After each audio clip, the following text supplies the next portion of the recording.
உங்கள் ஜாய் டிவியில் திங்கள் முதல் சனி வரை இரவு 10 மணி முதல் 10:30 மணி வரையும் மற்றும் ஒவ்வொரு வெள்ளியும் மாலை 8:30 மணி முதல் 9:30 மணி வரை. செங்கடல் இருந்தாலும் வைப்பண்டா ஒரு ஸ்டெப்பு முன்னாடி, எரிகோ வந்தாலும் வைப்பண்டா ஒரு ஸ்டெப்பு முன்னாடி, யோர்தான் வந்தாலும் வைப்பண்டா ஒரு ஸ்டெப்பு முன்னாடி, கோலியாத்து வந்தாலும் வைப்பண்டா ஒரு ஸ்டெப்பு முன்னாடி, பின்னாடி மட்டும் வச்சிட மாட்டேன். ரிவைவல் நைட் என்ற நிகழ்ச்சியின் மூலமாக தீர்க்க தரிசன செய்திகளை சகோதரர் பீட்டர் எல்விஸ் பிரசங்கிப்பார் மற்றும் சகோதரி அனிதா பீட்டர் அவர்கள் துதி ஆராதனை ஏறெடுப்பார்கள்.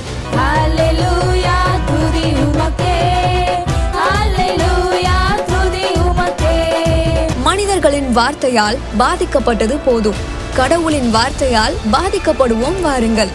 நமக்குள் இருக்கும் இயேசு கிறிஸ்துவை உலகத்திற்கு காட்டும் நேரம் இது. வாருங்கள், இயேசுவுக்காய் எழும்புவோம். நீங்க இதுவரைக்கும் சபைக்கே போகாத ஒரு நபரா இயேசு கிறிஸ்துவ பற்றி உங்க வாழ்க்கையில ஆழமா அறிந்து கொள்ளணுமா? அப்ப ரிவைவல் சர்ச் உங்க எல்லாரையுமே அன்புடன் அழைக்கிறது. நம்ம கொளத்தூர் பூம்புகார் நகர்ல லொகேட் ஆயிருக்க ரிவைவல் சர்ச்சுக்கு நீங்க வாரம் வாரம் வர முடியும். சோ இங்க எவ்ரி சண்டே ஞாயிற்றுக்கிழமை காலையில 10 மணில இருந்து 12 மணி வரைக்கும் சபை ஆராதனை நடந்து கொண்டிருக்குது. சோ நீங்க எல்லாருமே இந்த ஆராதனையில குடும்பமா கலந்து கொள்ளலாம். அது மட்டும் இல்ல, எவ்ரி சாட்டர்டே ஒரு சனிக்கிழமையும் மாலை 8 மணி முதல் 9 மணி வரைக்கும் ப்ராஃபிட்டிக் ஈவினிங் நடைபெறுது. இதுல பாஸ்டர் பீட்டர் எல்விஸ் அவர்கள் உங்களுக்காக விசேஷ ஜெபம் ஏறெடுப்பார்கள். நீங்க தவறாம கலந்து கொள்ளுங்க. ஒருவேளை என்னால நேர்ல வர முடியலையே அப்படின்னு வருத்தப்பட்டீங்கன்னா நீங்க கவலையே பட வேணாம். நீங்க கூகுள் மீட் மூலமாகவும் எங்களோடு கலந்து கொள்ள முடியும். சோ கீழே தெரியுற இந்த கூகுள் கோட நீங்க நோட் பண்ணி வச்சுக்கோங்க. இதன் மூலமா எங்களோட நீங்க ஜாயின் பண்ணுங்க. சோ கர்த்தர் உங்களை ஆசீர்வதிப்பார்.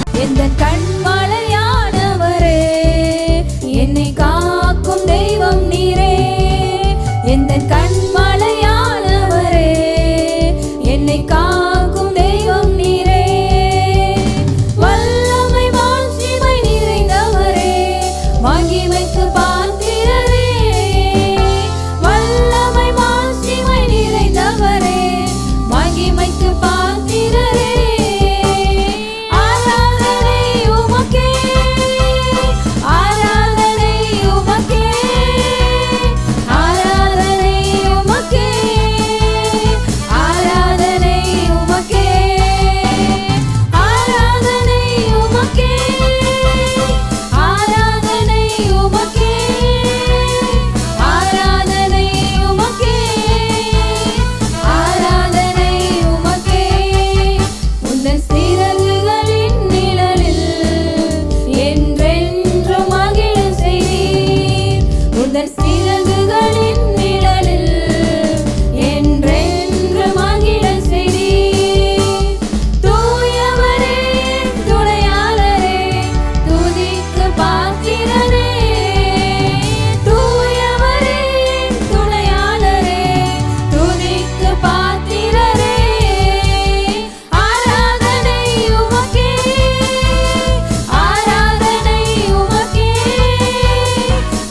ஹோலி ஸ்பிரிட். வசனம் சொல்லுது, என் கிருபை உனக்கு போதும், உன் பலவீனத்தில் என் பலன் பூரணமாய் விளங்குன்னு சொல்லியிருக்கிறாரு.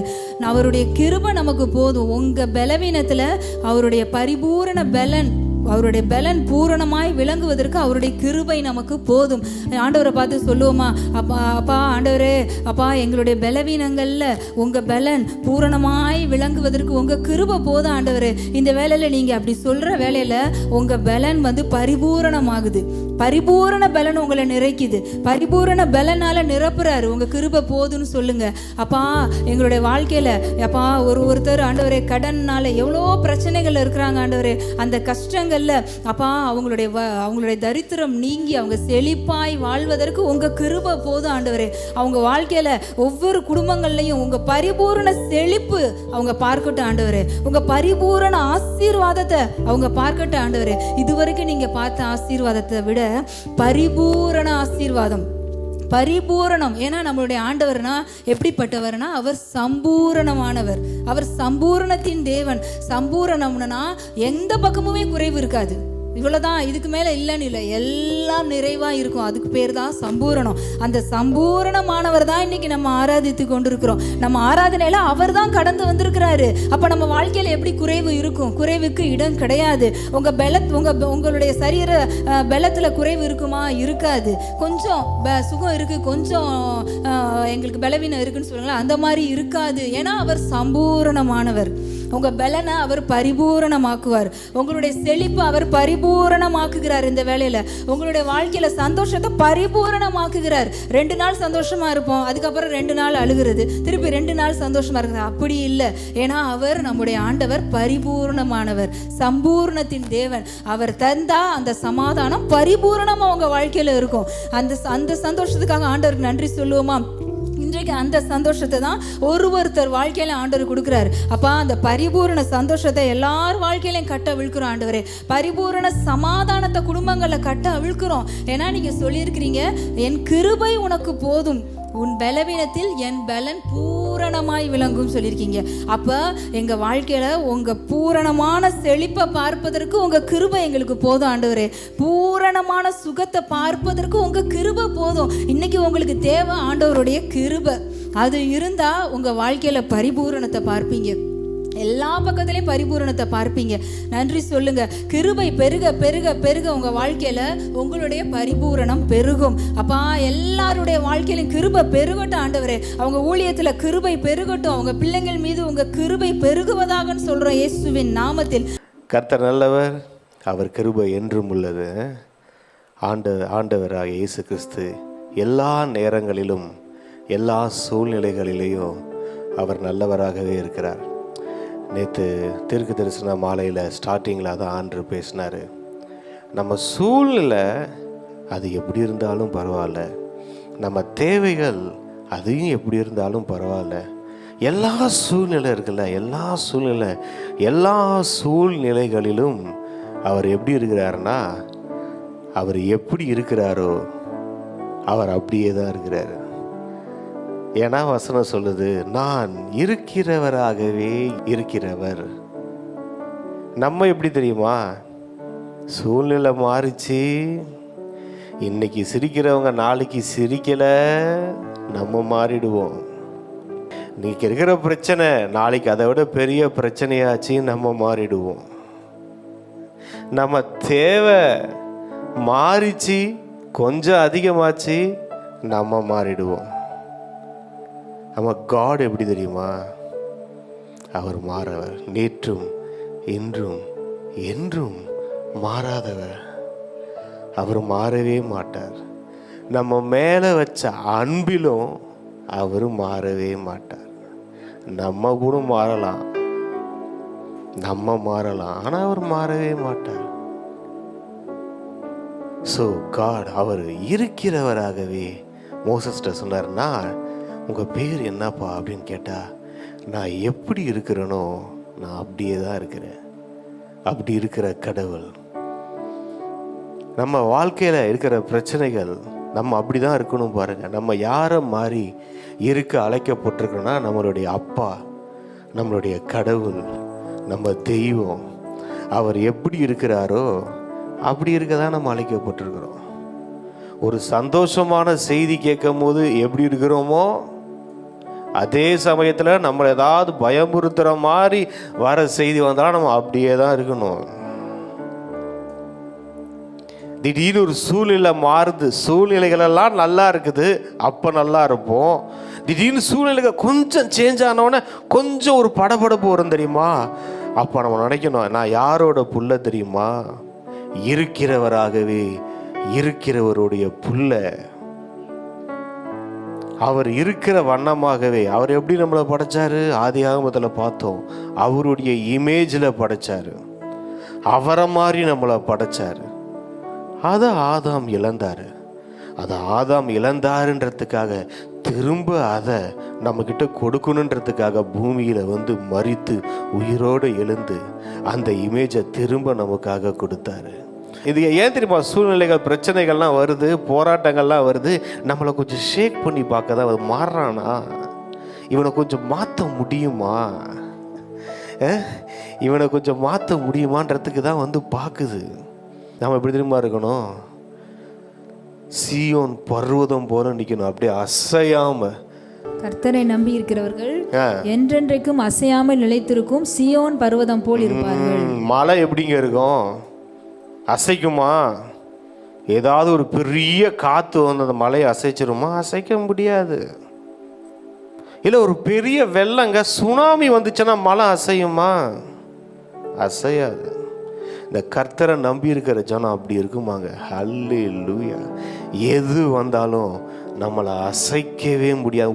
ஒரு எம்எம், 1 மில்லிமீட்டர் அசைக்க முடியுமா? முடியாது. ஏன்னா நம்ம தெய்வம் யாரு தெரியுமா? மனசில் பதியுனங்க, இருக்கிறவராகவே இருக்கிற தெய்வங்க. அந்த தெய்வம் மோசைக்கிட்ட சொன்னார் அவர், நான் யார் தெரியுமாப்பா? இருக்கிறவராகவே இருக்கிறவர். நம்ம கடவுளை எதுவும் அசைச்சு பார்க்க முடியாதுங்க. அப்படின்னா அவருடைய பிள்ளைங்க, அவருடைய குழந்தைங்க, நம்மளையும் எதுவும் அசைச்சு பார்க்க முடியாது. எல்லாம் மாறலாம், எது வேணால் மாறலாம். மாறாதுன்னு சொல்லவே மாட்டேன்.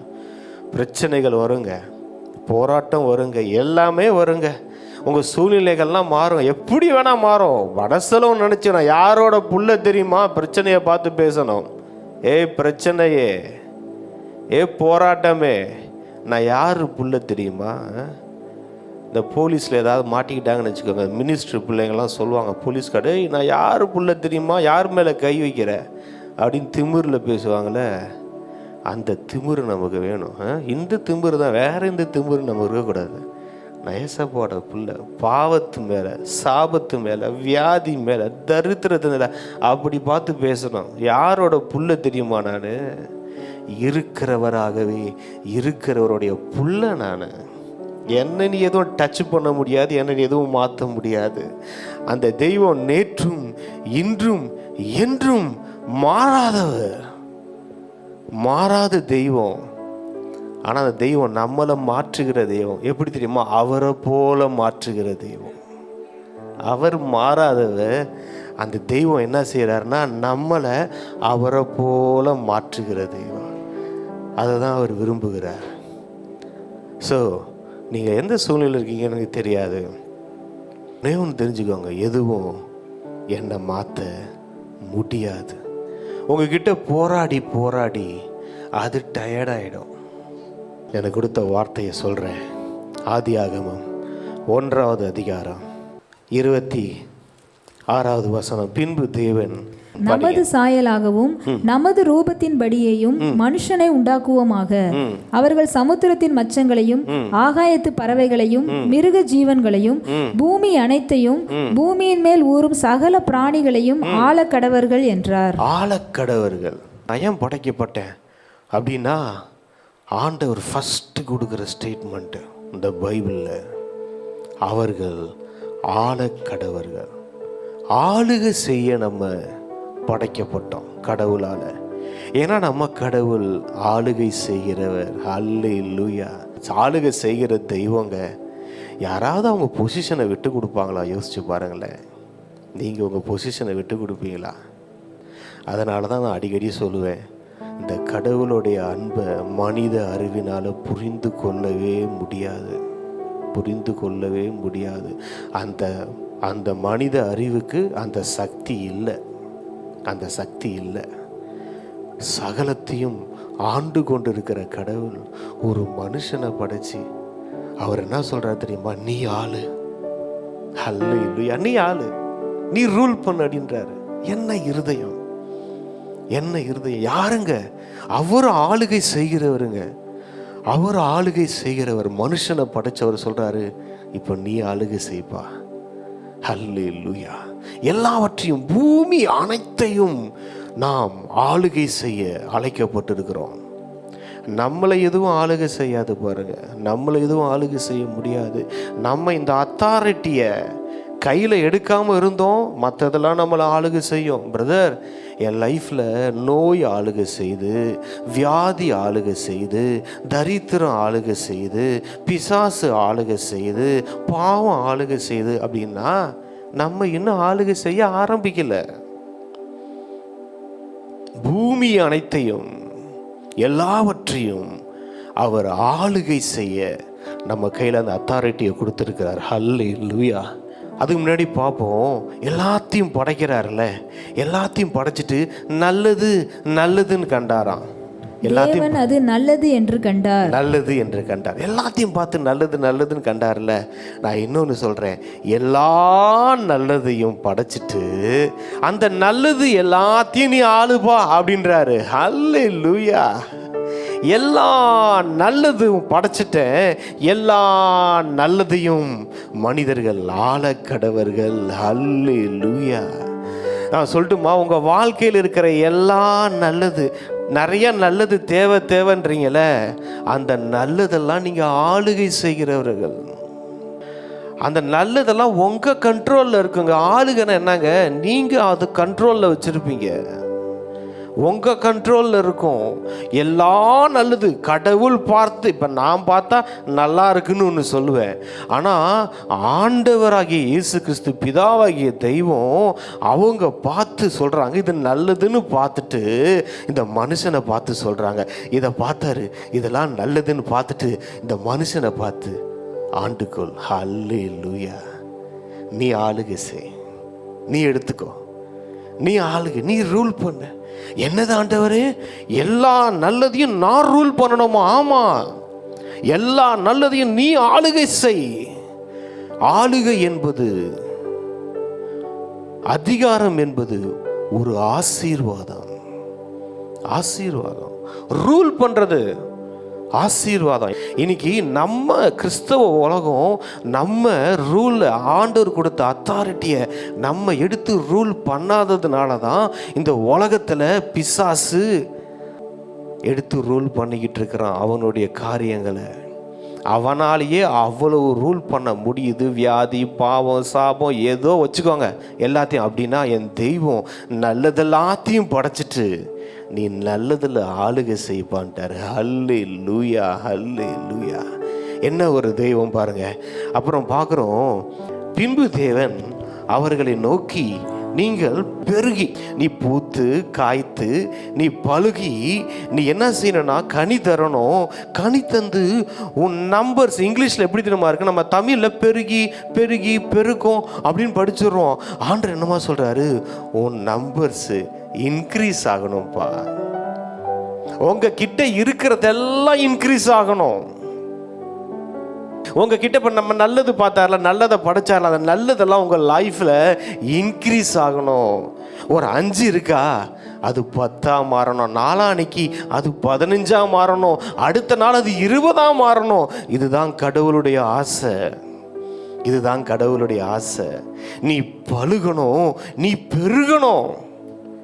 ஆண்டவரே, எந்த அளவுக்கு பெருகணும், ஒரு லிமிட் இருக்கா அப்படின்னா, அவர் அடுத்த வசனம் படிங்களேன், பூமியை நிரப்பி. அல்லேலூயா. அவர் லிமிட்டை பாருங்களேன். நீங்க பழுகணும், பெருகணும். எந்த அளவுக்கு நான் பெருகணும் ஆண்டவரே அப்படின்னு கேட்டா, இந்த பூமியை நிரப்புற அளவுக்கு நீ பெருகுப்பா. அல்லேலூயா. அதுக்கு மேல இடம் இல்லை, அதுக்கு மேல இடம் இல்லை, பெருகிறதுக்கு லிமிட் இல்லை. உங்க பெருக்கம், உங்களுடைய ஆளுகை, பூமி அனைத்தையும் ஒரு ஆளுகை செய்ய சொன்ன தெய்வம் பூமி முழுவதும் உங்களை பெருக சொல்றாரு. உங்கள் அத்தாரிட்டி பூமி முழுவதும் போகும். ஆமென். ஒரு மனுஷன் கடவுள் எனக்கு என்ன கொடுத்துருக்கிறாரு அப்படின்றத தெரிஞ்சுக்கிட்டான்னு வச்சுக்கோங்களேன், அவன் பார்க்குற பார்வை மாறிடும், அவன் பேசுகிற பேச்சு மாறிடும், அவன் வாழ்கிற வாழ்க்கை மாறிடும்.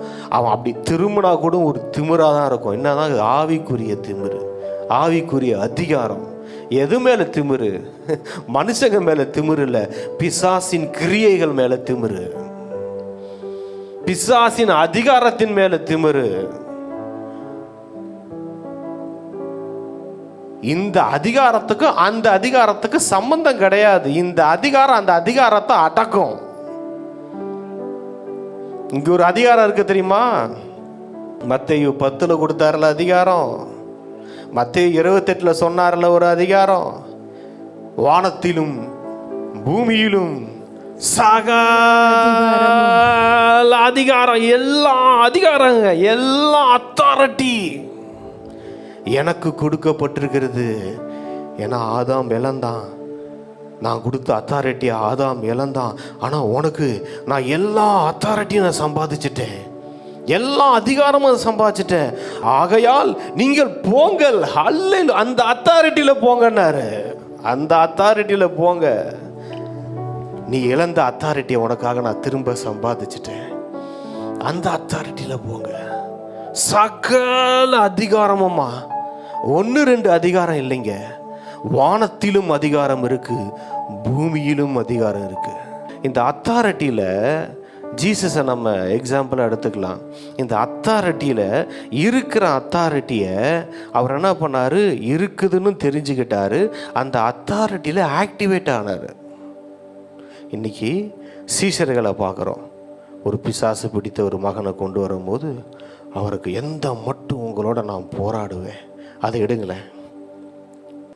மார்க்கு 9:18 அது அவனை எங்கே பிடித்தாலும் அங்கே அவனை அலைக்கரிக்கிறது. அப்பொழுது அவன் நுரைத்தள்ளி பல்லை கடித்து சோர்ந்து போகிறான். அதை துரத்தி விடும்படி உம்முடைய சீஷரிடத்தில் கேட்டேன், அவர்களால் கூடாமல் போயிற்று. இவங்க கிட்ட அத்தாரிட்டி கொடுத்துட்டார் ஆண்டவர். ஆனால் அந்த அத்தாரிட்டியை அவங்களால ஆக்டிவேட் பண்ண முடியல. இன்னைக்கு நம்மளும் அந்த நிலைமையில தான் இருக்கிறோம். அத்தாரிட்டி எல்லாம் இருக்குது, பிசாசுகளை துரத்துங்கன்னு சொல்லிட்டார், எல்லாம் செய்ய சொல்லிட்டார், அத்தாரிட்டி இருக்குது. இங்கே பாருங்கள், ஒரு லெவல் என்ன தெரியுமா? இன்றைக்கி ஒரு கிறிஸ்தவ உலகத்தில் அவங்களுக்கு இருக்கிற அத்தாரிட்டியை ஆண்டவருடைய பிள்ளைங்க கண்டுபிடிச்சிட்டாங்க. அந்த அத்தாரிட்டியை ஆக்டிவேட் பண்ண ஆரம்பிச்சிட்டாங்க. ஒருத்தவங்க ஏசப்பா மாதிரி நிறைய அற்புத அடையாளங்கள் செய்கிறாங்க, அவங்க மேலே இருக்கிற சித்தத்தை செஞ்சுக்கிட்டு இருக்காங்க. ஒரு கூட்டம் ஆக்டிவேட் பண்ணிகிட்டு இருக்காங்க. இன்னொரு கூட்டம் சீஷர்கள் மாதிரி என்ன தெரியுமா, அத்தாரிட்டிலாம் இருக்குதுன்னு தெரியுது, அத்தாரிட்டிலாம் இருக்குது, அந்த சத்தியம் தெரியுது. ஆனால் அந்த அத்தாரிட்டியில் ஆக்டிவேட் ஆகலை. அவங்க அந்த அத்தாரிட்டியில் அவங்க ஃபங்க்ஷன் ஆகலை, அந்த அத்தாரிட்டியை அவங்க யூஸ் பண்ணலை. இப்போ என் கையில் ஒரு 1,00,000 பணம் இருக்குங்க, அதை நான் எடுத்து யூஸ் பண்ணாதானே அது எனக்கு ஆசீர்வாதமாக மாறும். அதை எடுத்து நான் ஒரு ஹோட்டலுக்கு போய் சாப்பிட்டாதானங்க அது ஆசீர்வாதமாக மாறும். அந்த பணம் சும்மா இருந்து என்னங்க பிரயோஜனம்? அதே மாதிரி தான் அத்தாரிட்டி சும்மா இருந்துச்சுன்னா ஒரு பிரயோஜனமும் இல்லை. அத்தாரிட்டி சும்மா இருந்துச்சுன்னா ஒரு பிரயோஜனம் இல்லை. அந்த அத்தாரிட்டி எடுத்து நம்ம யூஸ் பண்ணணும். அதான் சொன்னார், மலையை பார்த்து பேசு அப்படின்னாரு. பேசுனா அது கடலில் போய் விழுந்துடும். நம்ம பேசுகிறதான் நம்ம வேலை. இந்த கடலில் விழ வைக்கிறது அத்தாரிட்டியோட பவரோட வேலை. அதுதான் நமக்கு தெரியணும். அந்த அதிகாரத்தை கொடுத்துட்டாரு. வானத்திலும் பூமியிலும் சகல அதிகாரம் உனக்கு கொடுக்குறேன். அவர் சொல்வார், அந்த 1 நல்லாயிருக்கும், 1ஆவது அதிகாரம் 26 சொல்லுவார், அவர்கள் ஆண்டு கொல்லுவார்கள் அப்படின்னுவார். ஜீசஸ் நல்லா தெரிஞ்சுக்கோங்க, ஃபாதர் ஆண்டு கொல்லுவார்கள். 28 இருக்கும், ஆள கடவீர்கள்னுவார். அத்தாரிட்டியில் ஃபங்க்ஷன் ஆகிறது நம்ம வேலை. ஏசப்பா செய்வாருங்க, ஏசப்பா கொடுப்பாருங்க இல்லைங்க, அத்தாரிட்டியை கொடுத்துட்டாருங்க, அதிகாரத்தை கொடுத்துட்டாரு. இந்த அதிகாரத்தில் நம்ம என்ன செய்யணும்? ஃபங்க்ஷன் ஆகணும். இவங்க 3 பேரும் பிதா குமாரன் பரிசுத்த ஆவியார் பேசும்போது என்ன சொல்லுவாங்கன்னா, அவங்க 3 பேரும் அவர்கள் ஆண்டு கொள்ளுவார்கள், அவங்கள படைக்கலாம் அப்படின்னு சொல்லுவாங்க. இங்க மனுஷனை படைச்சிட்டு அவங்க என்னமா சொல்லுவாங்க, ஆண்டு கொள்ளுங்கள். அல்லேலூயா. அதை படிங்களா, 28 படிங்க. நிரப்பி அதை கீழ்ப்படுத்தி சமுத்திரத்தின் மச்சங்களையும் ஆகாயத்து பறவைகளையும் பூமியில் நடமாடுகிற சகல ஜீவ ஜந்துகளையும் ஆண்டு கொள்ளுங்கள் என்று சொல்லி தேவன் அவர்களை அல்லேலூயா. கீழ்ப்படுத்தி உங்க கண்ட்ரோல்ல இருக்குங்க. எல்லாமே, எல்லா பிளெஸிங்ஸ், எல்லா ஆசீர்வாதங்கள், எல்லா நன்மைகள் எங்க இருக்குன்னா நம்ம கண்ட்ரோல்ல இருக்குங்க. அந்த அத்தாரிட்டியை கொடுத்திருக்கிறார். அவர் என்ன சொல்றான், அதுல ஆண்டு கொள்ளுங்கள். அல்லேலூயா. அப்படியே மார்க் 9 இங்க வருவோம் திரும்ப. அவர் சொல்றாரு, அவர்களால் கூடாமல் போயிற்று. ஏன்னா அந்த அத்தாரிட்டி அவங்களுக்கு தெரியல. அப்போ ஆண்டவர் சொல்கிறாரு, விசுவாசம் இல்லாத சந்ததியே, எது வரைக்கும் உங்களோடு இருப்பேன், எது வரைக்கும் உங்களிடத்தில் பொறுமையாக இருப்பேன், அவனை என்னிடத்தில் கொண்டு வாருங்கள் என்றார். இந்த அத்தாரிட்டியில் ஃபங்க்ஷன் ஆகாதவங்களை பார்த்தா ஆண்டவருக்கு இப்படி தான் கோவம் வரும். நமக்கு என்ன ஆண்டவர், எதுவுமே கிடைக்கல ஆண்டவர், எதுவுமே கொடுக்க மாட்டேங்கிறீங்க ஆண்டவரே. இப்போ உங்கள் புள்ள உங்ககிட்ட கேட்குது, பசிக்குதுப்பா, நான் ஏதாவது வாங்கி கொடுக்கப்போனா, ஒரு 18 வயசு குழந்தைன்னா பரவாயில்ல பாருங்கள், நம்ம கூட்டு போய் வாங்கி கொடுப்போம். இல்லை நம்மளாம் கொஞ்சம் வளர்ந்துட்டோம்ல. ஆண்டவர் நம்ம அப்பா சிந்தாப்பா ஒரு 100 ரூபா 1000 ரூபா போய் சாப்பிடு அப்படின்னா, கையில் பணத்தை வச்சுக்கிட்டு என்ன பண்ணுவோம், நம்ம தான் அந்த பணத்தை கொண்டு போய் ஹோட்டலில் கொடுத்து வாங்கி சாப்பிடுவோம். ஆண்டவர் நமக்கு அதிகாரத்தை கொடுத்துட்டாரு. அத்தாரிட்டியில் நீ ஃபங்க்ஷன் ஆகுன்றாரு, அதை நான் பார்க்குறேன்றாரு. நம்ம கடவுள் நம்மளை ஒரு பொம்மையாக படைக்க விரும்பலைங்க. சுய சித்தத்தை கொடுத்து நீ செய், நான் பார்க்குறேன்றாரு. பிதா குமாரன் கிட்ட நீ எல்லாத்தையும் படைங்க அப்படின்னாரு. அவர் எல்லாம் படைச்சாரு, பிதா பார்த்து ரசிச்சாரு. குமாரன் என்ன பண்ணாருன்னா, அவர் மனுஷனை படைச்சி நீ எல்லாத்துக்கும் பேருவே. இதுதான் ஃபாதர் ஆர்ட் சொல்கிறேன். ஆண்டவர் என்ன சொல்ற, நீ செய்ப்பா, நீ செய், நான் பார்க்குறேன். சீஷர்கள்ட்ட அதனால தான் அவர் சொல்கிற என்ன தெரியுமா, நீங்கள் செய்யுங்க. 5 அப்போ 2 மீனுப்பா இருக்குதுன்னா நீங்கள் கொடுங்க, போஷிங்கன்னு சொன்னார். நீங்கள் செய்யுங்க. அவங்க அதை ஆசீர்வதிச்சிருந்தாலே எனக்கு அது பெருகி இருக்கும். அவங்களுக்கு இருந்த அத்தாரிட்டியை அவங்க அந்த டைமில் உணரலை. ஆண்டவர் என்னமா ட்ரெயின் பண்ணார், டிசைபிள்ஸை அத்தாரிட்டியில் ட்ரெயின் பண்ணார். உன்னால் முடியும், என்னால் முடியுது, அதனால் உன்னாலையும் முடியும், செஞ்சு காமிச்சு ட்ரெயின் பண்ணார். அந்த அத்தாரிட்டியில் எல்லாம் கேட்பாங்க, இவர் பேசுகிறது வேத பாரகரை போல் இல்லை அல்லவே, இவர் ரொம்ப அதிகாரம் உள்ளவராய் பேசுகிறாரு. ஏசப்பா பேசினாலே அத்தாரிட்டியில் தான் பேசினாருங்க. பாவத்தை மன்னிக்க உனக்கு அதிகாரம் கொடுத்தது யாருன்னு கேட்டாங்க. பாவத்தை மன்னிச்சாரா, அந்த அத்தாரிட்டி இருந்துச்சுங்க. அவர் சொன்னார், பாவத்தை மன்னிக்க மனுஷகுமாரனுக்கு அதிகாரம் உண்டு என்று அறிந்து கொள்ளுங்கள் அப்படின்னாரு. நீங்க இதுவரைக்கும் சபைக்கே போகாத ஒரு நபரா இயேசு கிறிஸ்துவ பற்றி உங்க வாழ்க்கையில ஆழமா அறிந்து கொள்ளணுமா? அப்ப ரிவைவல் சர்ச் உங்க எல்லாரையுமே அன்புடன் அழைக்கிறது. நம்ம கொளத்தூர் பூம்புகார் நகர்ல லொகேட் ஆயிருக்க ரிவைவல் சர்ச்சுக்கு நீங்க வாரம் வாரம் வர முடியும். சோ இங்க எவ்ரி சண்டே ஞாயிற்றுக்கிழமை காலையில 10 மணில இருந்து 12 மணி வரைக்கும் சபை ஆராதனை நடந்து கொண்டிருக்குது. சோ நீங்க எல்லாருமே இந்த ஆராதனையில குடும்பமா கலந்து கொள்ளலாம். அது மட்டும் இல்ல, எவ்ரி சாட்டர்டே ஒரு சனிக்கிழமையும் மாலை 8 மணி முதல் 9 மணி வரைக்கும் ப்ராஃபட்டிக் ஈவினிங் நடைபெறுது. இதுல பாஸ்டர் பீட்டர் எல்விஸ் அவர்கள் உங்களுக்காக விசேஷ ஜெபம் ஏறெடுப்பார்கள். நீங்க தவறாம கலந்து கொள்ளுங்க. ஒருவேளை என்னால நேர்ல வர முடியலையே அப்படின்னு வருத்தப்பட்டீங்கன்னா நீங்க கவலையே பட வேணாம். நீங்க கூகுள் மீட் மூலமாகவும் எங்களோடு கலந்து கொள்ள முடியும். சோ கீழே தெரியுற இந்த கூகுள் கோடை நீங்க நோட் பண்ணி வச்சுக்கோங்க. இதன் மூலமா எங்களோட நீங்க ஜாயின் பண்ணுங்க. சோ கர்த்தர் உங்களை ஆசீர்வதிப்பார். இந்த ஊழியத்தை ஜெபத்தினாலும் காணிக்கைகளினாலும் தாங்கும்படி உங்களை நாங்க அன்புடன் அழைக்கிறோம். காணிக்கை அனுப்ப விரும்புகிறவர்கள் ஸ்கிரீன்ல தெரியுற இந்த டீடைல்ஸை பார்த்து நீங்க அனுப்பலாம். கர்த்தர் உங்களை ஆசீர்வதிப்பார்.